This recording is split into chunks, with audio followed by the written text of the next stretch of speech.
All right, hey everyone. I think we are live. And today I have Jeff and Ed from Stellar Labs to kind of teach us about Amazon PPC. And specifically, I know there's a bunch of people in the class who have been running their PPC campaigns and running into some roadblocks. And I know Jeff and Ed, they are experts in Amazon PPC. And so they've seen a lot of people's accounts. They've seen what the common pitfalls are. And they actually have a pretty cool tool that I've been using called Ignite, which greatly improves your ability to manage your PPC campaigns. And so with that, welcome Jeff and Ed. You guys want to say hi real quick? Hey, how's it going, everybody? And I'm really happy to be here. Glad to talk about, PPC and sponsored products. Really looking forward to showing off Ignite as well, a great tool that can really help you manage your sponsored product campaigns with ease and make it not as scary anymore. And I'll welcome myself back. I've been to the group before, so I thank you for having us back on. And Jeff, I've seen you wear that shirt like 20 times. Is that like the only shirt in your wardrobe there? I have about 20 of them in my wardrobe, so it's not a stinky, ratty one. I try to keep it fresh. So for all you guys, build a brand, Steve. You got to build a brand, yeah. right? It's all about building a brand. I need to get my own T-shirts as well, apparently. So for everyone who's live right now, I'm just going to assume that the live is working. But if you guys hear me, if you wouldn't mind just typing in yes in the live chat, and once I see a couple of yeses, we'll go ahead and get started with the presentation. I think Jeff and Ed, you guys have a presentation prepared, and then we'll do Q&A at the end, right? Absolutely. Right. Okay. All right, give me a sec here. Once we get okay, sweet. We got a couple of yeses. I think we're good to go. Awesome. My screen should be up and we should be ready to rock. So thank you guys for having us today. We are going to cover understanding and optimizing sponsored product ads. We are going to try to cover this from a lot of different angles and try to get deep to really get to the heart of the matter and get everybody answers. Let's talk about weight loss, right? And let's talk about sorry. I'm going to draw a good analogy here. So just give me a second. But okay. Let's talk about weight loss. And there's lots of weight loss programs that are out there. There's lots of weight loss brands that are out there. And as consumers, when we want to lose weight, we tend to look and see what all these weight loss programs are. And this is very kind of the same as to how sponsored ads works. There's lots of systems and programs that are out there. But for those that have known me for a long time, this is what I used to look like. It wasn't that long ago. And today I've lost over 25 pounds. And the reason why I was able to lose 25 pounds was not because I picked the right brand and but it's because of spam. Now, some of you might be saying, what do you mean you lost 25 pounds because of spam? Well, you have to understand what spam means, right? Because this is not the meat that we don't know what it really is. Spam is a system, a process, and metrics. And when I looked at system, process, metrics, spam was just there for me to take. So I had to go and add the word and. And the reason why weight loss worked for me was because I didn't just follow a diet. I implemented a system, I created a process, and I had metrics that I was looking for along the way. And if you're able to put these three things together, a system, a process, and metrics together, you're able to actually implement success. It's what was the difference between me being on a diet in the past and me actually having weight loss. It's what the difference of how you order at every restaurant you go to, how you exercise on a daily basis, and what your habits are compared to just, I'm not going to eat that full sleeve of Oreo cookies that I used to eat before. And I know Ed's laughing because he's been through this as well. Yeah. Now, this is going to all make sense. So just give me a minute. And Steve knows that I like to come up with fun intros because I think I did magic at the show the first year. That's correct. Yes. And, this is where Stellar Labs comes in, right? Stellar Labs has been around since 2013. We are one of the pioneers in the software side of the business on Amazon. We started off as Amazon sellers. In 2016, our sellers did over 7 billion on the Amazon platform. We're well over 7 billion on the Amazon platform already on 2017. And as we continue to grow, we don't just build softwares, but we also build systems that are shared within that. And so what we're looking to do today is share with you how we have hundreds of sellers who are doing $50 to $50,000 a month in sales, and how we work with them to optimize their sponsored ads. And that's what's really kind of important here, is what's the system that we're using for this? So I really want to kind of step in here and kind of give you more about my background and my experience with sponsored product campaigns, because I've actually worked with hundreds of sellers that are currently running sponsored product campaigns on Amazon, and their ad spend ranges from $50 upwards to $50,000 a month. And that's quite a bit of money just to be spent on ad spend alone, you know, not to mention everything else that goes into selling products on Amazon. And we're constantly looking for ways to really help these Amazon sellers optimize their campaigns without falling into these common pitfalls that we see other sellers experience. With all these sellers, whether they're small or large, I see all the way through these common pitfalls that people come across and they have trouble getting over. So with the help of our system and SPAM, as Jeff was saying, it's a process, it's a system that we really implemented with these sellers to help them have more successful campaigns and to make sure that sponsored products, you know, isn't really as daunting of a task as it used to be. So I guess really to begin with, are you currently running sponsored ads? Because people that are listening right now, are any of you actually currently running sponsored ads on Amazon? So there's going to be like a brief time delay since we're doing YouTube Live, but let me just type that question in. All right. We have a couple of questions we just want to ask along the way that just kind of help us understand to what level the audience is at. Right. Okay. I think I think you can assume that they are running ads, and some of the people who actually asked for this presentation, they are running ads, but they're getting like mixed results. Okay, that's awesome. That's great to know. Then let's jump into our agenda. Ready, Ed? Yeah, let's do it. So to begin with, one of the first things we're going to really touch on is going to be, the process that we use and also some of the common pitfalls. Like I said before, with any type of seller, whether you're new into the market or you've been in the market for a long time and you're really well developed, you come across pitfalls. You may get trapped into them. You may have some roadblocks that you can't get around. We're going to address some of those common pitfalls and really how you can get over those using this process that we really developed for PPC on Amazon. We've practiced this multiple times with different types of sellers, and it seems to be, extremely profitable and provides the results that you're looking for.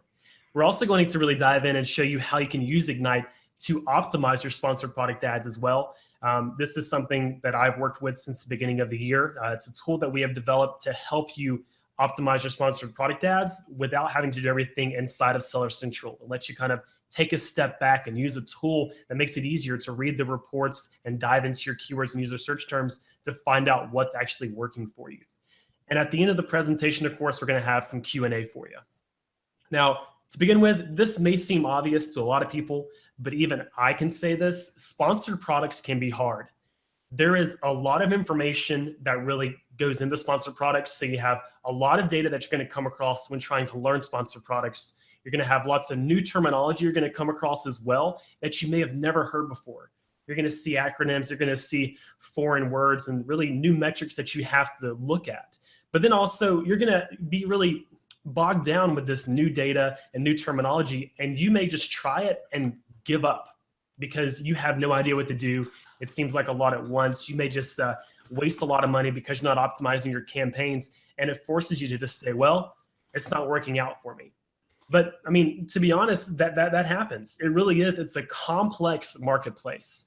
There are a lot of different types of information that's coming down the pipeline for sponsored products and lots of new techniques that people have really developed. And you also see lots of gurus that have their own ideology about sponsored products and also their own systems. And with all this information that's just really coming from all different directions, this actually leads to misdirection. Because with a combination of a lot of information, gurus, systems, it makes it really hard to choose what's going to work best for you, because you have some of these ideologies that overlap and cause confusion and make it almost impossible to know what you're supposed to do. So this makes it really hard for you to see exactly what you need to do to make your sponsored product campaign successful. So that's why we're focusing on spam. If you have the right system, process, and metrics, then you can be successful. It's as simple as that. You work on the process that you have in place for your system, and you know what metrics to look for. You can see profitability coming from your sponsored product campaigns. Now, another question for the group that's listening, on a scale of 1 to 10, or whatever you have to say on this, Steve, how well do you think your campaigns are doing? So the only problem here is I only hear the sob stories. I don't actually ever hear the success stories. So, I mean, based on the emails that I've been getting, it's probably like a mixed bag, but probably in like the fives. Okay. Yeah. I mean, yeah, and I think that's pretty common, right? Like, I think it's pretty common for people to have this issue and concern where they don't know how they're doing compared to other people, right? That's where a lot of people ultimately want, is like, how am I doing compared to somebody else? And I think what is kind of like important for people to understand is that, in comparison to other people, you're probably right at it about right, Ed? Right. Hey, this is just an endorsement for you guys. Shauna on the live chat said, mine have been doing great since I signed up with Ignite. Yes. Did you plant someone in my audience or? No, never. Yeah, I'm just kidding.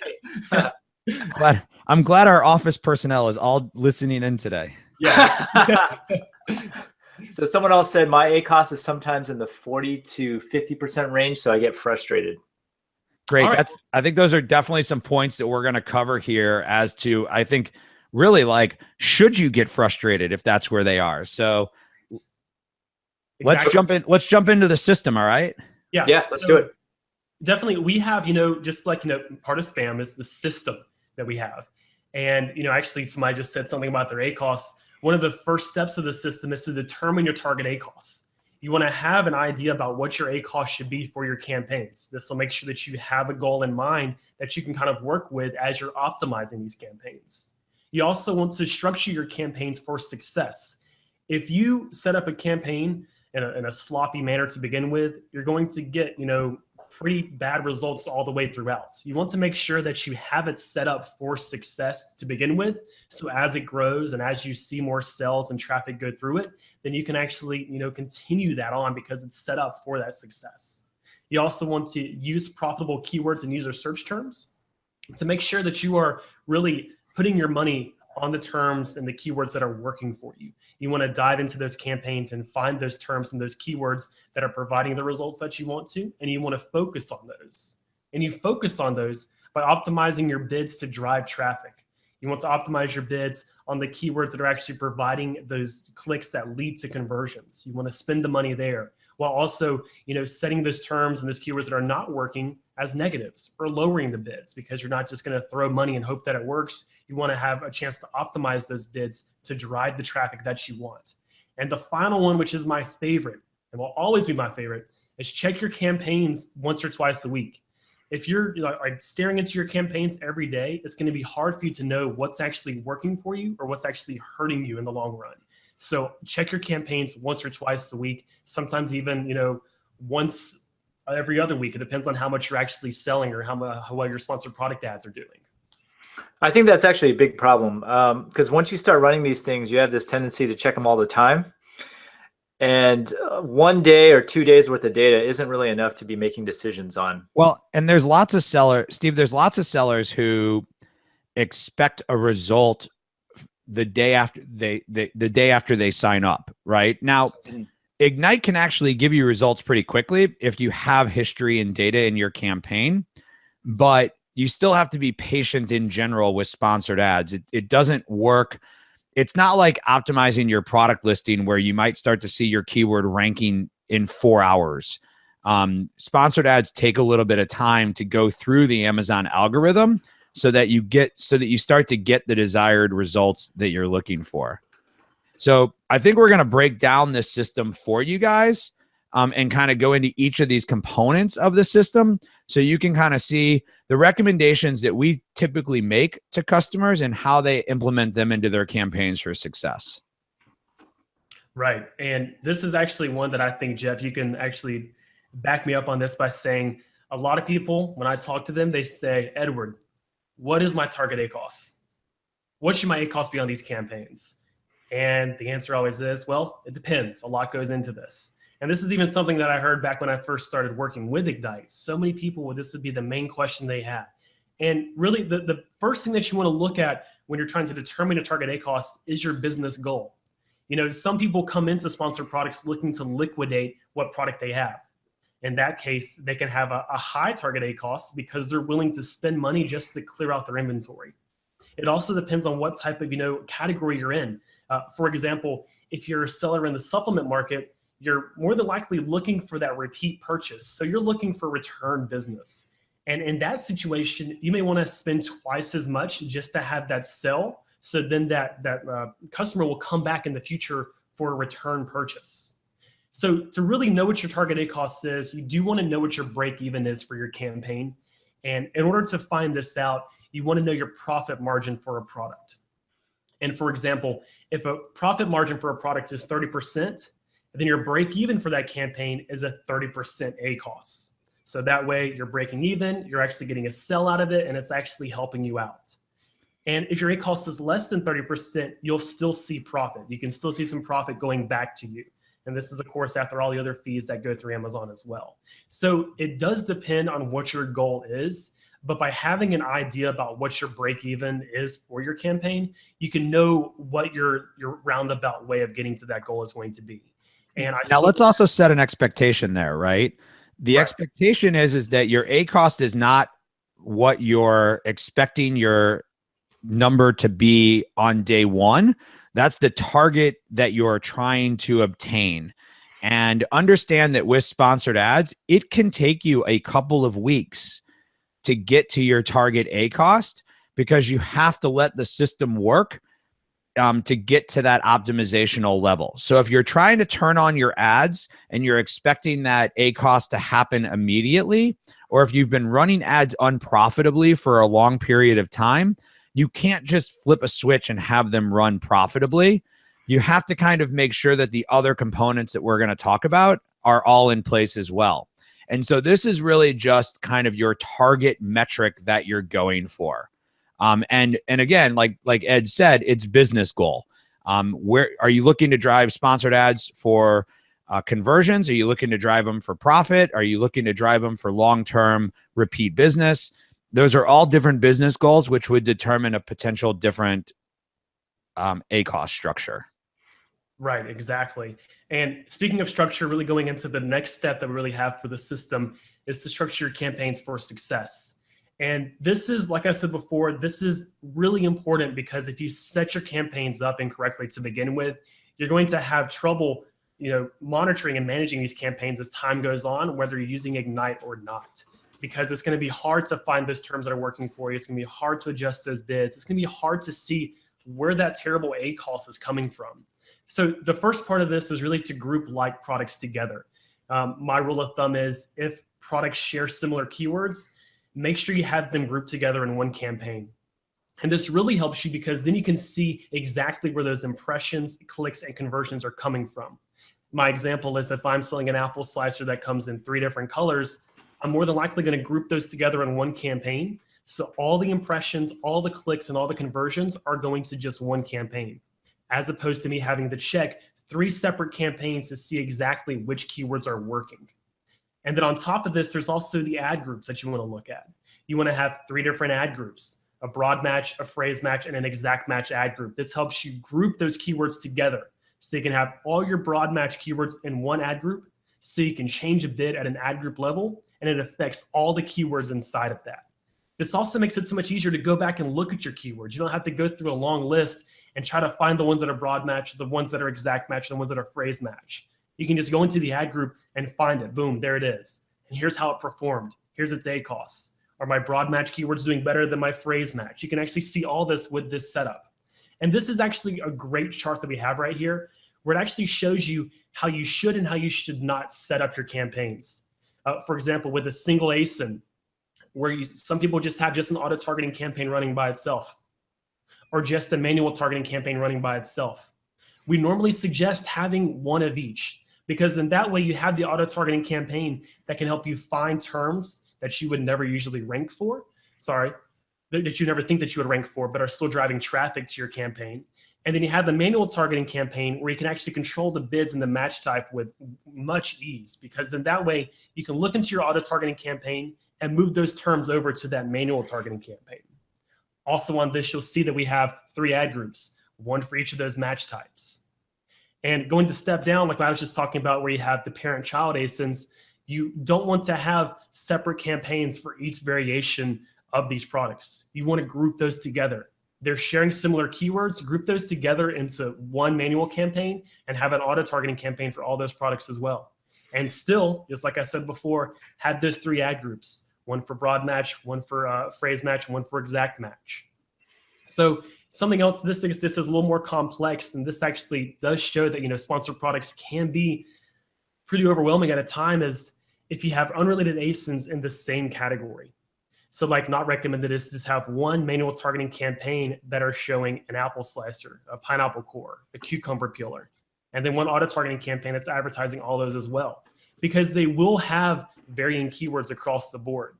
So a good process for this is to have a headline search ad that advertises all 3 of these different types of products, because then that way somebody sees that and they can go in and view all 3 of these different products. But they were still drawn to this advertisement as a headline search, and they know that you are a brand and you're offering these products, and here's 3 different types that you can look at here.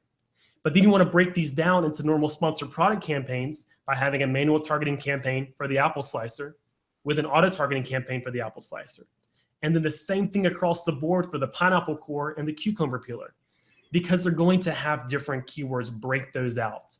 But then use something like a headline search ad, if you are a brand, to actually draw attention to all 3 of these different types of products all at once. Build that brand recognition and still drive traffic to each product individually as well. And I think this illustration, this is where, and we talked about this in our first webinar with you, Steve, this is where sellers spend 10% of their time, and it can mess up everything else downstream. This is where, when most people come to us, we have to reorganize their campaign setup because they didn't do this correctly. Right. And we're going to kind of get into some of that when we get into some of the pitfalls. But this is a great doc for you guys to have as a reference point when you're trying to create your campaigns. So I can also send you the actual image if you want that separately. Absolutely. Yeah, I'll post this underneath the video once it's posted. Yeah, and this is something even I use as a flow chart when I'm actually going to create new campaigns. We actually build out a flow chart like this when we build campaigns for clients. And so clients that use our managed service business, when we build it out for them, we actually build a flow chart out to understand how everything in their campaign is going to work before we start to create campaigns. We have to visually look at their whole catalog before we start going in to create the campaigns. Otherwise, we don't know where to go and what to do. Right. Exactly. Now, this next one is actually a really great topic that I enjoy talking about, is profitable keywords versus user search terms. This is something that's really overlooked quite a bit, is the difference between a keyword and a user search term. To put it really simple, a keyword is what you're bidding on. And this can be either a broad match, a phrase match, or an exact match. The user search term is what somebody actually searched that drove them to that advertisement for your product. So you want to take the time to really dive into your campaigns and see exactly what terms were searched that led to the clicks and the conversions that are, overall going into your ACoS for your campaign. And we actually have this chart right here that really shows you exactly what I mean by this, because you have the keyword, let's say apple slicer, as a broad match. The user search terms that will fall into this keyword will be slicer for apples, apple core slicer, red apple core slicer, because a broad match includes all of the individual words, but in different orders, and can have other words in between, before, or after those words as well.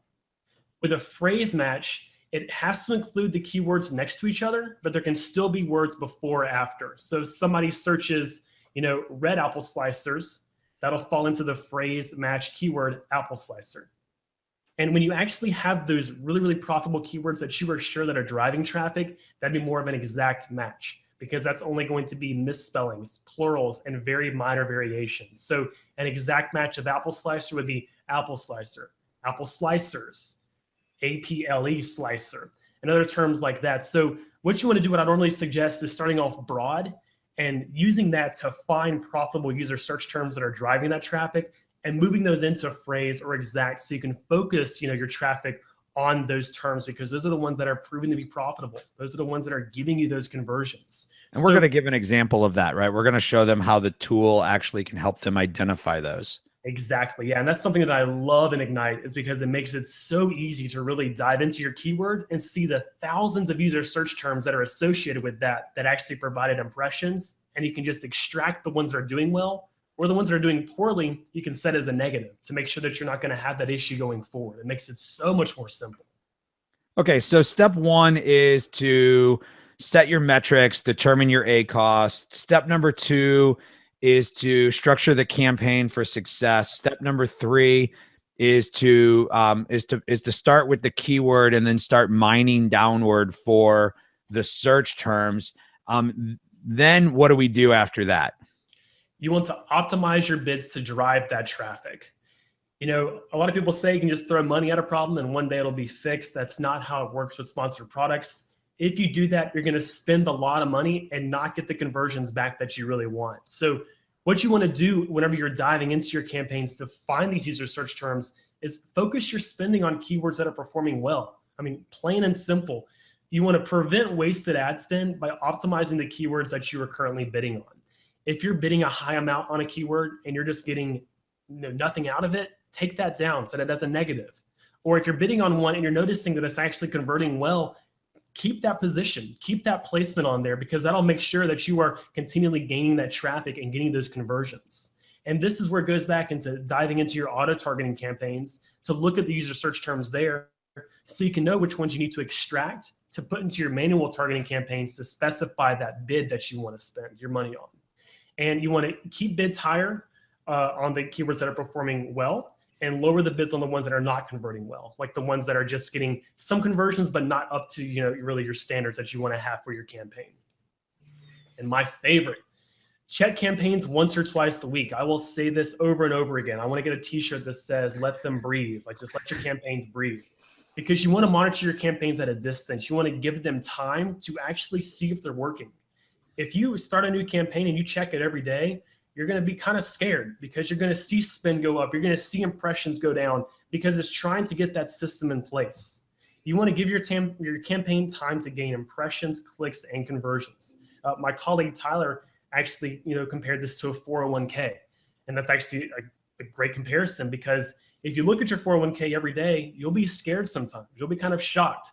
But if you just let it grow over time and actually kind of get some metrics for you to look at, then you can make those decisions about if you should change some terms, if you should lower some bids. So give them time for your campaigns to actually gain some data for you to make intelligent suggestions and changes on.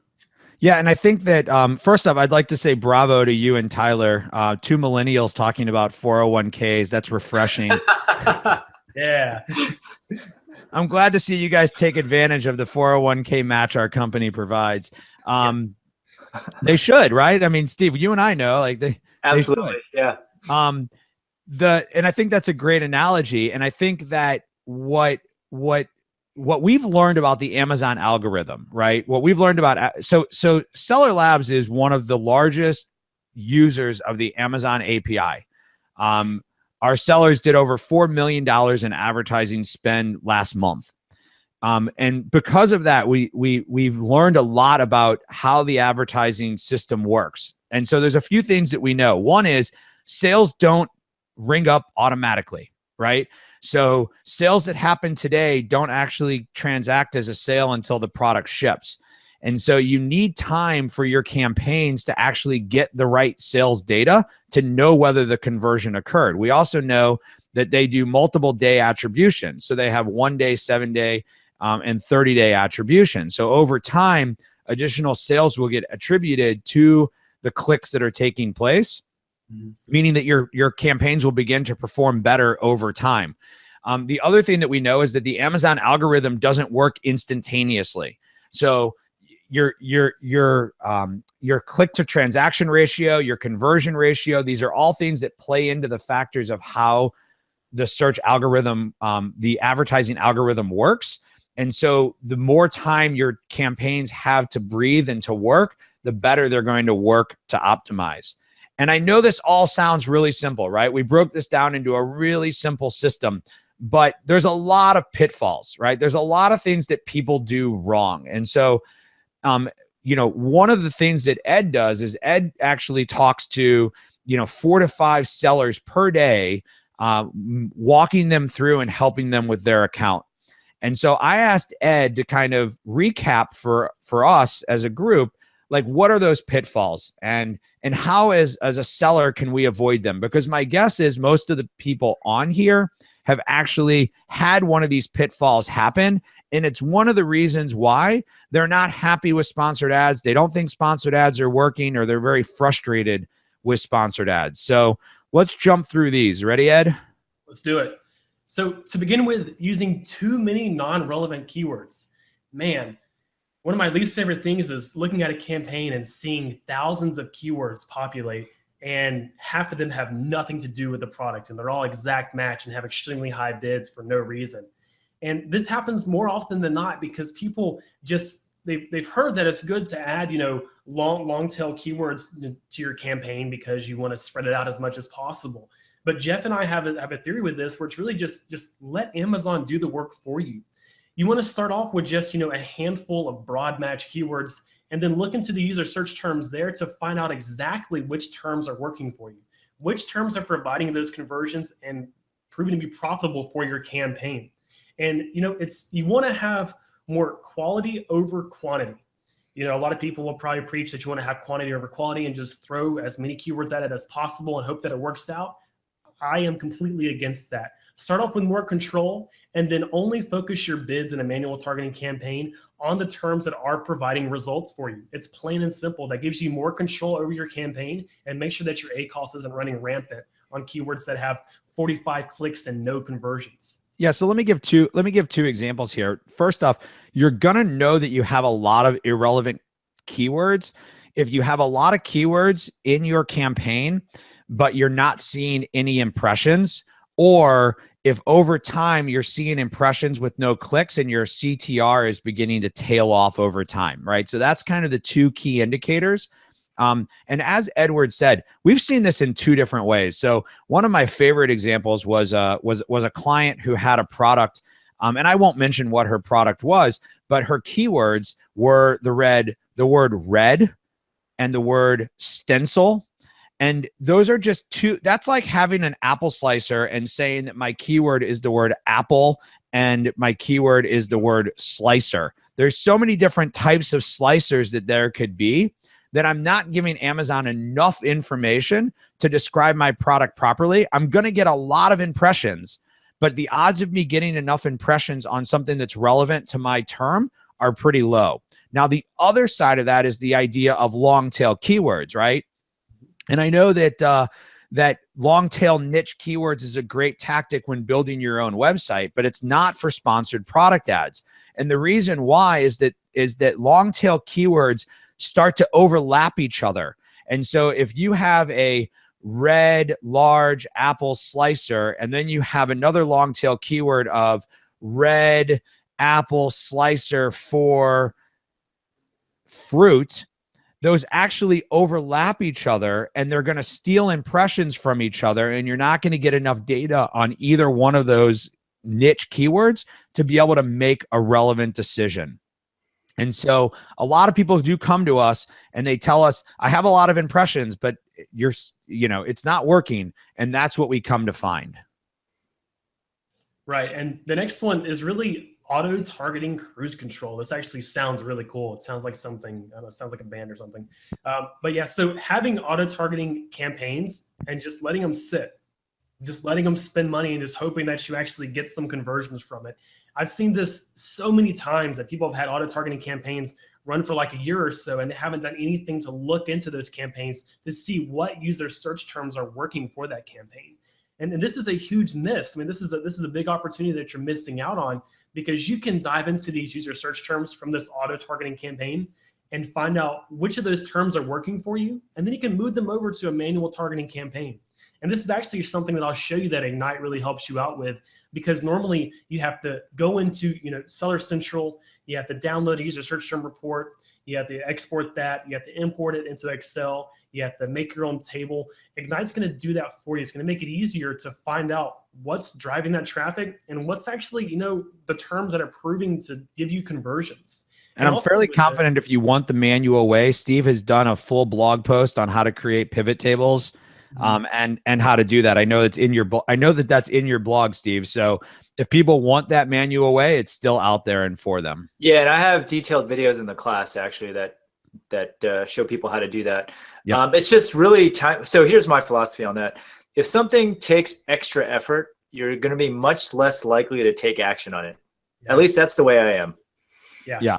So I'm the exact same way, especially with sponsored products. There's a lot of daunting tasks that take a long time, and that's one of them. The next pitfall I see is keeping your bids too low. This one sounds, I don't want to say petty, but it sounds like a small pitfall, but it's really not, because so many people will start off their campaigns and have very, very small or really low bids on their keywords, and they're getting upset because they're not getting any type of impressions. These people come to me and they say, Edward, this doesn't work. Sponsored products aren't working for me. I look at them and their bids are so small that they're not getting any results. And of course, they're going to think it's not working because they don't have any data. I am actually an advocate of being more aggressive with sponsored product campaigns to begin with. Some of the people share the same philosophy, where it's you go in, you have a pretty high bid to begin with, so you can gain some information, you can gain clicks, you can gain conversions and see what's working for you. Then you can taper those bids back. But if you come in with such a low bid, it's going to take time, like maybe months, to actually get that bid up to a certain level that's actually proving to be profitable for your campaign. And you want to start off so you can have enough data to make those changes as soon as possible, possibly. All right, so let's talk about making changes. So making changes too. Don't make changes or check too often. Overchecking your campaigns and your keywords is really going to just smother your campaign, because you want to give time to your campaigns to actually see what's working for you. And just like I talked about before, this is still one of my biggest topics that I talk about, because so many people will log in every day and check every day. And you need time for those results to come in. You need time for those sales and conversions to show up in your sponsored product campaigns. And a lot of times people may freak out because they're checking too much, but honestly, they just don't have enough data. And I've seen it where, like, somebody's ACoS could be really high one day, but then they get one sell the next day and it goes down by like 90%. And that's just because instead of checking, once or twice a week, they're checking every day, and they're panicking because they see their ACoS is really high. When in reality, one sell can bring it down by a large percentage. Okay, so I know that we see this one a lot, right? And I was joking with Steve on this one before, but like one of the pitfalls, one of the things we hear a lot is Ignite doesn't work. Man, yeah. This is so many times I have people that are really upset. They talk to me and they say, Ignite doesn't work. This software isn't going to work at all for me. But the thing is, it's not going to work unless you have, a successful campaign. And by following the system and the process that we laid out, by having a great campaign structure, starting with the right keywords, and optimizing your bids accordingly, then you can actually see Ignite really take effect on that. Because Ignite's going to actually provide you suggestions aimed to help you achieve a target ACoS that you specify. But if you have your campaign set up poorly and you haven't been actually doing anything to optimize them in any way possible, Ignite's going to have trouble with that. And I love talking to you guys. I do it every day.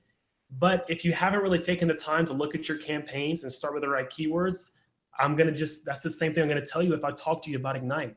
You need to make sure that you have a good, seed of a campaign for it to grow and flourish down the road. Hopefully, you can actually just keep that same campaign for a long time and see the results that Ignite's going to present for you. Awesome. So let's go through these pitfalls one more time. I'll kind of recap them here, and then we can pause before we go into kind of how to turn these pitfalls into solutions using Ignite. But you know, these are the pitfalls that people most often contact us about, right? They're using too many non-relevant keywords. This is giving them bad data. It's making them spend money that they don't need to be spending, or it's just not giving them enough data for the system to accurately make recommendations. They have auto-targeting campaigns, but they're not actually diving into those campaigns to see what the result of that data is. That's your gold mine for future keywords that you want to be adding to your manual campaigns, broad, phrase, or exact. Bids are too low. You have to spend money to get data. We've been talking about that from the beginning. You can't enter this world of sponsored ads and expect to spend a nickel on an ad and get transactions. A year ago, a year and a half ago, you could get a lot of transactions for really cheap. That doesn't happen anymore. As we get into the holiday season, you're going to actually have to raise your bids because there's more competition. And then checking too often. You can't expect everything to happen overnight, and you need to give your campaigns time to get the data. So all of this that we've gone through is our spam. It's our system, it's our process, and our metrics that we use to successfully manage campaigns. And what we believe is that if you take our system, our spam, and you add it to Ignite to automate some of your decision-making and some of your time savings, that's what best leads you to success. Now, we have a couple of slides that'll walk you through. I just wanted to add one more thing also. Just in my experience is that people run ads, they don't convert, but it's really that their listing isn't that great. Yes. I don't know if you guys let me talk to that really quickly. I was going to add slides to that, but I felt we were going overboard with time. Okay. There's a report that you can run in your business reports. That is your ASIN by child. I'll get you the exact name here in a second. I always forget the name of it. And when you run that report is actually going to give you your session and your session percentage. Your session percentage is your conversion rate. Mm-hmm. That's going to help you determine whether you have a traffic problem or a conversion problem. And it's really important that you look at that to determine exactly what's going on so that you can draw a conclusion as to whether you need to be focusing on listing optimization or whether you need to be focusing on driving more traffic. Yeah, and I'm just curious what your guidelines are. I know the guidelines I've given to the class is if your conversion rate is like 10%, you're in good shape. Anything like significantly below 5%, then it might need some work. Yeah. So, I mean, listen, everybody wants numbers, right? So yeah. I like to say that if you're over 1,000 sessions per month, then you've got enough sessions and you don't have a traffic problem. If your conversion rate is over 10%, then you don't have a conversion problem. So I'm pretty much on the same boat with you. But again, that's going to vary by product, by category, by all that type of stuff. So the report is called the Detail Page Sale and Traffic by Child Item Report. And you know, I can actually send you a link. We're doing a webinar on this actual report. Like we're diving into this report. Okay. Because I talk about this so much that we're going to go deep into this report. So once that's done, I can send you a link to that, and then you can link to that in your show notes. Sure. It sounds like you guys should just add this to Ignite so you wouldn't have to generate this report. Just a suggestion. I don't know. I like it. All right, I'll let you guys. I think that's going to be added. I think that's going to be added to our list. Yeah, yeah, it's definitely going to be something that I push for really hard. I mean, it'll help your support issues, certainly, right? You can just say, hey, I think the listing has problems. Yeah, I mean, I think like this is the thing I've told Ed, right? Like when people talk to me, I'm now requesting that report before I'll talk to them because people will ask me what their problem is. And it's like, well, you actually have the metrics to know what your problem is, not me. Mm-hmm. Right. So great. Let's dive into a couple of quick examples. And then if we have Q&A, we can, so this is going to be us actually showing how to get to some of the data that we showed you where the pitfalls and systems that we have within Ignite. And then we'll do a Q&A and we can go to a live demo if we need to go deeper into things. All right, Steve? Yep. Sounds good. Awesome. Cool. So one of the biggest things I want to show with Ignite that makes it, almost worth its while is really being able to dive into your keywords and use their search terms to see what's performing for you, what's actually hurting your campaign. Now, I want to go and say, guess what, guys? You don't have to create pivot tables anymore. Ignite will actually make those tables and graphs for your campaigns automatically, and it'll actually show you all this data all laid out really beautifully, and it looks amazing, and it's really easy to use. And you can sift through this data with so much more ease within Ignite. And you can see even more data here as well. Like you can actually see when these keywords that we have for this campaign were last modified. And this is really cool because you can see, okay, cool. I think I made a change to this keyword here, but I'm not really sure when. You can see all that right here on this page. In addition to this, you can see the current bid, the suggested bid, the cost, impressions, clicks, the click-through rate, they have the conversion rate, the ACoS. You can see this across the board for each keyword. You can also see the match type, the ad group that it's in, and you can pause or you can actually enable keywords from here as well too. But going even deeper, you can actually sort all these keywords based on the header up above. So for instance, in this picture that you're seeing here, I clicked on the clicks header, and this allowed me to see the keywords that had the most clicks first down to the ones that had the least amount of clicks. And you can do this for all the headers up top. So you can sort it by conversions or the ones that had the highest ACoS first. But there's also boxes where you can sift through this data even more and filter it to where you're only seeing keywords that have clicks of at least 5 up to 10, or ones that have at least 5 clicks. And this lets you kind of filter out all the keywords that you don't want to see. And it makes it easier to really see what's making your ACoS go up in this campaign or what's actually providing those great results that you're seeing. But then a step further is you can click on one of these terms and actually dive in deeper to see all the user search terms that are related to this keyword, like we talked about before. So yeah, let's pause here and explain. Like here, these are our keywords that we're telling Amazon that we want to rank for. Now we're going down to the next level, and these are the search terms that Amazon is actually showing our ad for. Right. And so from here, this makes it really easy to, like I said before, extract those user search terms that are working well for you. Because, okay, cool, we have espresso in here as a broad match. But if I click into it, I can see exactly what user search terms have those clicks. If I see that the keyword espresso has 30 clicks, by going into the user search terms, I can see where those clicks were for and what was actually searched to get those clicks or those conversions.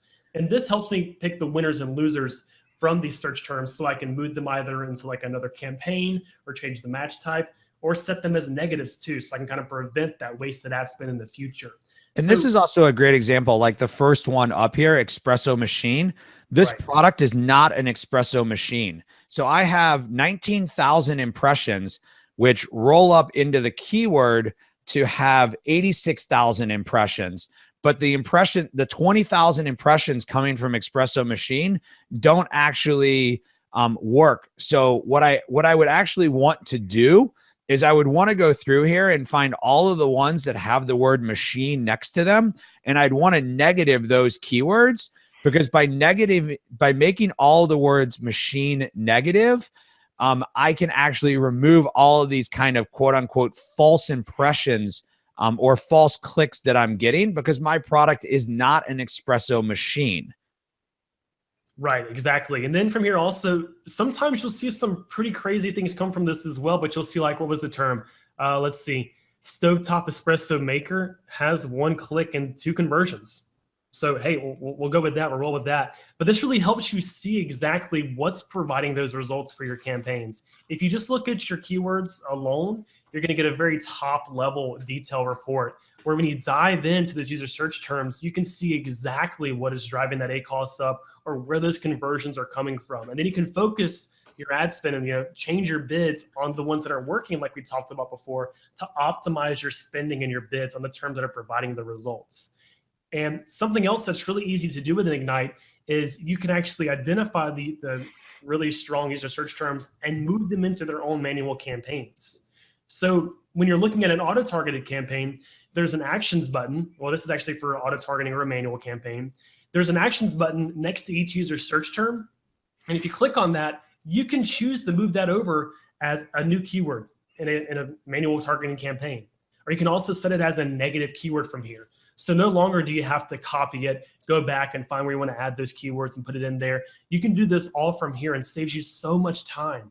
And this is great because then you can actually make use of that auto-targeted campaign.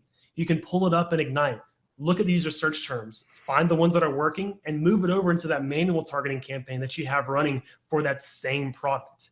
And this just is wonderful. It makes the flow so much easier, and it really just takes some of that weight off your shoulders. It's not as scary because you have all the options to make these changes right in front of you with Ignite. Now, for some people, they don't want to dig that deep, right? They don't want to dig deep into the data and do that extra layer of data analysis. Right. And for those people, what we've created is an optimized bid recommendation system. And the recommendation system is a whole bunch of recommendations that are built on algorithms and systems and data that we have. We rank all of our recommendations based on importance, meaning how important it is for you to do this, and our confidence. How much data do we have to determine how confident we are that the decision that we're suggesting to you is going to make an impact on your business? And this is one of those things, like if you go back to our first webinar we did with Steve back in May, we weren't showing a lot of confidence unless it was over like 75%. But what we found was that different sellers want to make decisions based on different confidence and importance levels. So you can actually, with a slider scale, determine your confidence and importance. And there's two ways that you can interact with our recommendations. One is through bulk approval. So you can click on the left side and approve everything at one time. And the other is through automated approval. And so once you gain confidence with your system, you can actually turn Ignite on to automatically make decisions for you, so that anything that has a certain level of confidence or a certain level of importance, we will just go ahead and make those changes to your account when it's time to make those changes. And you can see we make a lot of different recommendations. So we have recommendations for wasted ad spend. We have recommendations for moving keywords. We have recommendations for creating negative keywords. And so all of these become the different reports that you need to help you optimize your campaign if going into the heavy detail is something that's not for you. Incidentally, guys, I thought I'd just share this with you. One of the students in the live chat said, my ACoS is in my desired range and improving all the time. At this point, I let Ignite run and accept pretty much every suggestion as it comes, and it seems to be working great. The question, though, is I wonder how much more successful my campaigns would be if I was more hands-on with the search terms versus just letting Ignite run and do its thing. Yeah, so, I mean, listen, I'm not going to tell you that Ignite I'll tell you that Ignite is following the algorithm that we've created to optimize based on the ACoS that you have. That doesn't mean that you can't go into your campaign and dig deeper and find things that might take a while for Ignite to surface, right? Because of the way data works, it takes a little bit of time. There's also some techniques that you can do to kind of spur your campaigns. Like Ed said, increasing your ad spend. Sometimes by increasing your ad spend, you move your ad up in the placements. And by moving your ad up in the placements, you actually get better conversion.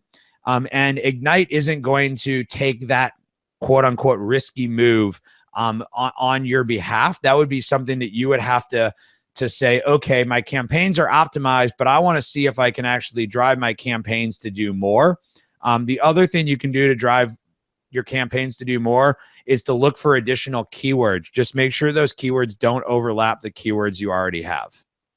Right, yeah, and something else I want to touch on this as well is, like, if you step in and you do some optimization yourself and looking at the user search terms, you know your product. You know if you're going to see some bogus terms in there, they may just have one click. But if you know that that has nothing to do with your product, by jumping in, you can actually help kind of cut some of that fat by setting those terms as negative. And you can actually go in there and see some that you know are going to work well too before Ignite does, just because it needs more data like Jeff was talking about. So then you can go and act on those beforehand. And that can really help you kind of get, like, the suggestion side of it, as well as like the manual optimization. And that's actually what I do every time I'm looking at an account. I go through suggestions, but then I also go through the manual side of it, because the manual side can actually offer, more immediate results sometimes, because I can start optimizing it before Ignite really catches that change and suggests So I think the espresso one was a great example because Ignite is not going to know that your device is not a machine. And so each of those individual keywords are going to take time to surface up before Ignite would ever know to actually just go and take the word machine and make it negative. And so you can look at that data and you can look at this and go, oh, all of these don't matter because I am not a machine. Therefore, I want to take the word express. I want to take the word machine and add it to a negative at the campaign level or at the ad group level, because that's something you know about that the data is just never going to get to, right? We're not going to get to the point where we're like, oh, look, we've negative this. It all has the word machine. We should recommend negativing the word machine.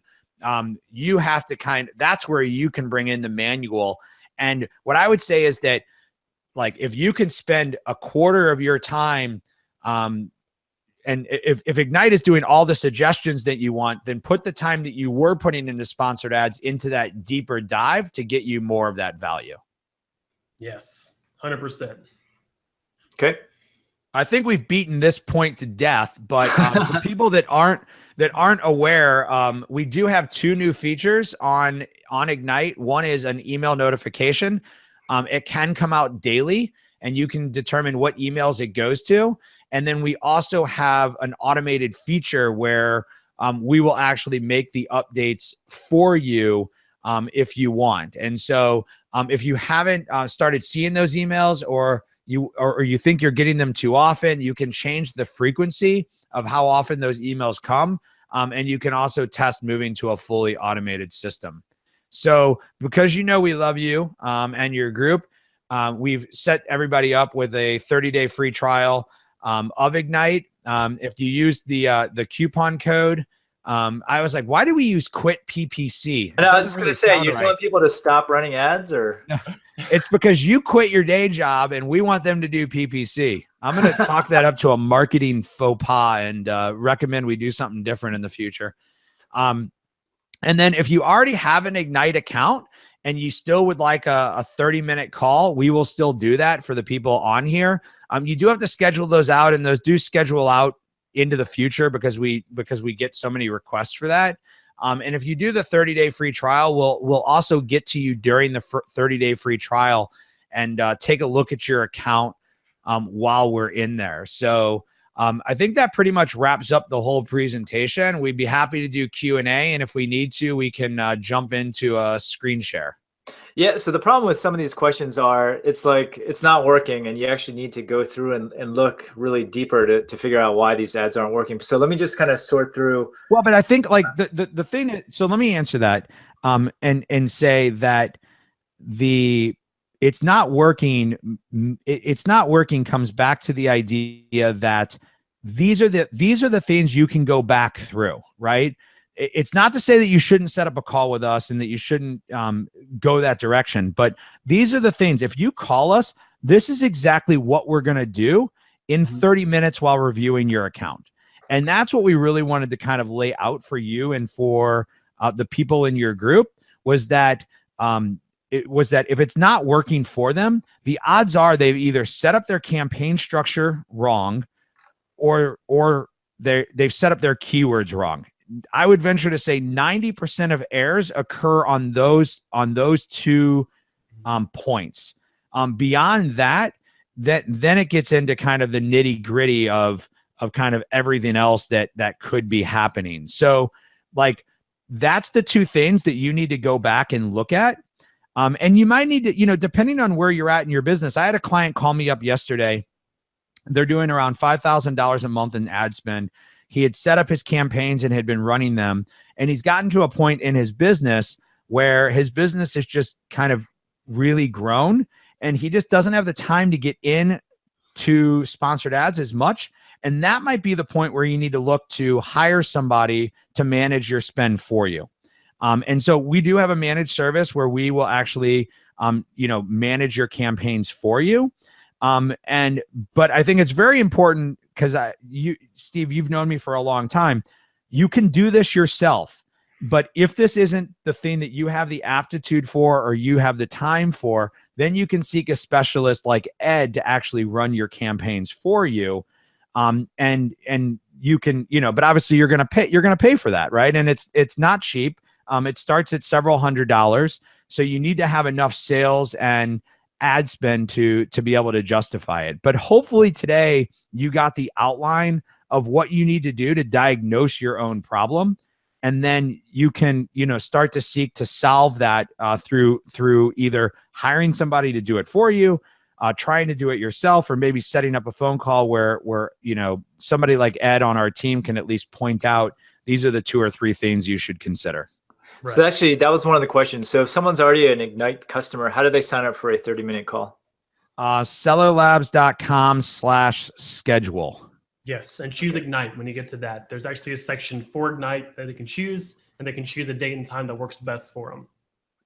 I'll be honest, I looked before this call and I think Ed's like booked out. Well, it's not just Ed, but I think the team is booked out like almost through the end of the month. So we do limit the number of calls we can do per day just because there's only so much we can do per day. Of course. So, just give people kind of a heads up prior to digging into there. Yeah.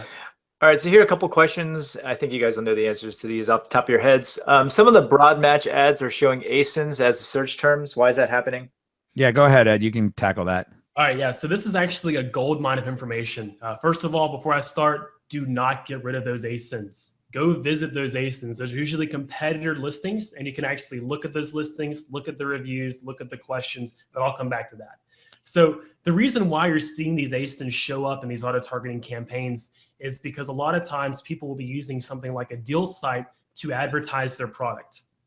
And when a customer clicks on that product on that deal site, it takes them directly to that listing for that product on Amazon. And then from there, there's still going to be sponsored product advertisements showing up on that page. And Amazon has to relate that click and that impression back to some type of term. So it relates it back to that ASIN. And I do want to say this only will happen in an auto-targeting campaign. This is actually why Jeff and I are advocates for having auto-targeting campaigns, because then you can show up on your competitors' listings. Amazon will not let you target ASINs in manual targeting campaigns, but you can still get this out of an auto-targeting campaign. So when you see those ASINs in an auto-targeting campaign, follow them. Check out your competitors' listings. See what kind of keywords they're ranking for. Check out their bullet points. Check out what kind of questions are being asked. And this is something we're actually going to cover more in depth, I think in a future post or something. But that is a gold mine of information, so you can optimize your listing and find more keywords that you can use for your campaigns and your backend as well. Yeah, and on the technical side, you cannot negative keyword those ASINs. So you can't do much about them, but that's the reason why they're showing up and where you should see them and see excitement from them. Yes. Okay. Let's say I'm doing this manually. Like, how much data should I have before I start making keyword decisions? Yeah, so I've seen all different strategies on this. I've seen people who say you can make decisions after one click or one sale. This is going to come back to this. This goes back to our original discussion, Steve, when Brandon and I were on and we were debating. This is art versus science, right? So yeah. Science is going to tell you that you need a certain amount of data to be statistically accurate. If I was to go get my business analyst on here, he would probably know the exact number that you need. And so this is where the art comes in, because most keywords or most search terms are not going to get to a statistically accurate point. It just doesn't happen. And so this is where you need to develop your own process. You need to say that you need to just pick metrics and start. And you need to say that once it hits 10 clicks, once it hits 25 clicks, once it hits 1 sale, once it hits 3 sales, that's when you're going to start to keep an eye on it. Over what period of time, but you have to kind of determine those own metrics, your own metrics on those. And there is no kind of magic bullet. I've literally seen systems out there by other consultants who say after 1 click, move it from a broad to a phrase. We go a little bit more conservative because we go more to the science side of things, saying that you need to see a repeat of the business and of the process before you start to move things over. So we're looking for somewhere between 5 and 10 clicks before it really starts to rank in our confidence with something that we would recommend. Right. Okay. A question that's kind of similar to that. So what is a good price for bids, and what is your feeling on Amazon's suggested bids? All right, so I can actually speak on this because suggested bids are kind of crazy. I know that you'll see like it'll start off with like 50 cents and go up to like $5. Yes, exactly. That's Yeah. actually, really based on like people that have bid on that keyword throughout the day. So you'll see a pretty wide range. And you don't really there's no way to really just say, hey, you should bid $1 on every keyword, because every keyword is going to be different. The bid goes up as more people are bidding on it and it gets more competitive. Just like Jeff said, bids will be going up because it's going to be more competitive for Q4. You're going to see that. So I do take the suggested bids, but I take them with a grain of salt. And sometimes I'll start towards the higher end, towards the middle, to see what kind of traffic I get, to see if it's actually going to give me the conversions that I like. But something like with a really competitive market, you'll see bids that really do sit around $6 to $7. Where like with something more specific, like a keyword that's not as competitive, you can still win bids, for 50 cents or so. Yeah, and I think that one other thing that I'll add to that is, I don't believe that Amazon share. It's an average that Amazon is sharing with you, and so it's a general guideline for you to be using. I have my own suspicions because I've been using AdWords for the last 10 years, and I think that's Google's way of upping everyone's bid. Yeah, honestly, I've actually had that same type of suspicion. But, so I've been of the belief. I've been of that belief, but as I've met more and more people in the sponsored product ads team, specifically on the ones who work on the algorithm,